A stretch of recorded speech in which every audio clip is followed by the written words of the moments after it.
ချက်ကဒီနေ့ပေါ့နော်မီလန်မှာစကလာရပြီးတော့ကြောင်းတက်နေတဲ့သမီးလေး email ဖြစ်စင်နဲ့ဟို interview လေး clear တွေအတွက်ကို inspiration ဖြစ်အောင်လို့ဆိုပြီးတော့ interview ပြုထားပါတယ်เนาะအဲ့တော့ email ရဲ့စကားသံလေးတွေကိုတစ်ချက်နားထောင်ကြည့်အောင်ပါเนาะ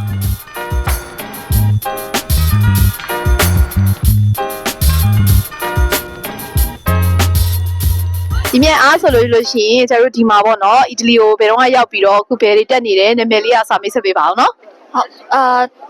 တမီးကတော့2023မှာအီတလီကိုစရောက်ပြီးတော့အခုဆိုရင်ဖြင့်မီလန်မှာ University of Milan မှာကျောင်းတက်နေပါတယ်University of Milan မှာကျောင်းတက်နေအောင်ဆိုတော့အခုကကိုစိန်နဲ့ကိုတက်နေရလား scholar နဲ့တက်နေရလားသမီးကျောင်းက scholar နဲ့တက်နေရပါတော်လိုက်တာ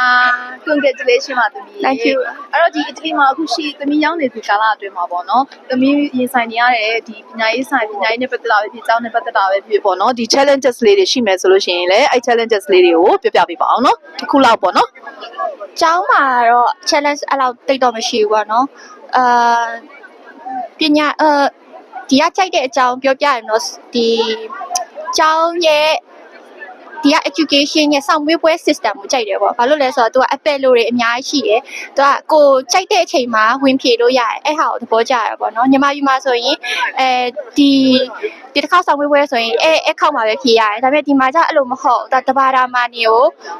3ခုလောက်ရှိရဲဒီ section တစ်ခုမှာဆောင်ဝေးပွဲကို3ခါလောက်ရှိရဲဆိုတော့ကိုကြိုက်တဲ့အချိန်ကိုအဆင်ပြေတဲ့အချိန်မှာဝင်ဖြေရုံပဲအကယ်၍ကိုကလည်းလွဲချော်ခဲ့ရရှိတော့မှဆောင်ဝေးပွဲအဆင်မပြေခဲ့ဘူးဆိုရင်လည်းနောက်တစ်ခါထပ် try လို့ရတယ်အဲ့တော့အဲ့ဟာကောင်းတယ်လို့သမီးမြင်တယ်ပေါ့နော်ဟုတ်တယ်တကယ်ကောင်းတယ်တကယ်လို့ဘယ်ဆက်လူဆိုတာတခုခုမှားနိုင်တာပဲလीနော်အဲ့အချိန်မှာအဲ့လိုမျိုးဖြေပေးရဆိုအရင်ကောင်းတဲ့ system တခုပဲဟုတ်ပြီသမီး challenges ကရောသမီးမီလန်အရာဆိုရင်တော့မကြိုက်တဲ့အချက်ကတော့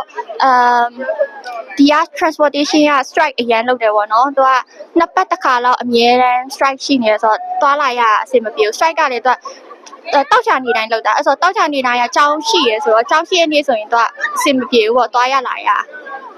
အဲ့ရပါသမီးအခု scholar ရတဲ့အတွက်ကြောင့်မလို့ချက်ဒီနေ့ congratulation ပါအရင်လည်းဂုဏ်ယူရပါတယ်ဆရာဝန်ဖြစ်ပြီးတော့အခုဒီမှာအီတလီမှာပေါ့နော်ဆရာဝန်ဖြစ်ဖို့တက်ကဘယ်နှစ်လို့သေးလဲသမီး